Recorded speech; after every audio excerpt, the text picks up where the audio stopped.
Target 7 has learned Albuquerque police had responded to a loud party just 3 hours before the shooting at the home where an Albuquerque Academy student was killed. Some now want the city to bring back a special patrol they say would have prevented this. And now the chief is reviewing his officer's response. A 17-year-old Sandia High student, another one from Manzano High, and now an Albuquerque Academy senior. All of these teenagers shot and killed at house parties. Obviously, for the last several years, when you identify that there is a house party with underage individuals, it's most likely going to end in some kind of violence. The most recent life loss was Saturday at this home where Jada Gonzalez, an Albuquerque Academy student, was shot.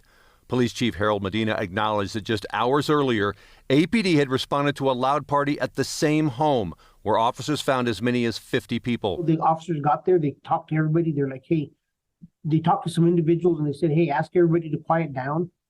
If we don't get any more complaints, you're allowed to continue. Medina said there were not enough officers available to break up a party of this size. You have 50 people inside of a house and 2 officers trying to control the situation. They're going to do the best job to mitigate it. The chief also acknowledged if APD still had its party patrol, they might have broken up the event. While in the past with party patrol, we had enough resources. Dude, you know what? You're about this close to being put in handcuffs. This is the Albuquerque Police Department's party patrol from 15 years ago. We go to every single call that is dispatched that involves underage drinking. The party patrol used federal and local money to pay about a dozen officers overtime on weekends to check out calls about loud parties. Officers would go to a party to see if any kids were drinking and then would issue citations.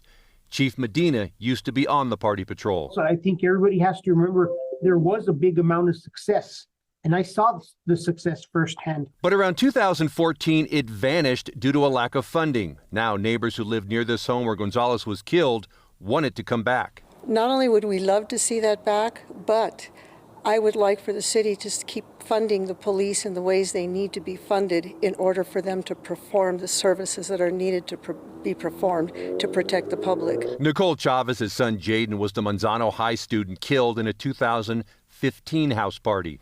And people are dying. I mean, there's gun violence happening with these underage individuals carrying guns. For years, she has been trying to bring back the party patrol. In 2019, she worked with 3 city councilors to set aside $280,000 following the shooting death of Sandia High student Sean Markey. As you wonder, how many times does this have to happen for the city, the county, our state leaders to do something about it? APD renamed the program the Party Intervention Team, but 2 years later, it was gone again. Medina says it would take even more resources to bring it back today because more officers would be needed to break up a party. It was very infrequent back then that we ran across a gun.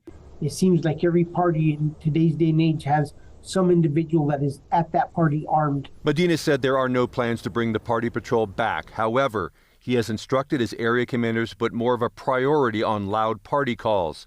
He is also looking into how the officers responded last weekend. I'm not saying we can't do it. We should do it. I want to make sure everybody understands we strongly believe that as we grow with resources, programs like this need to come back.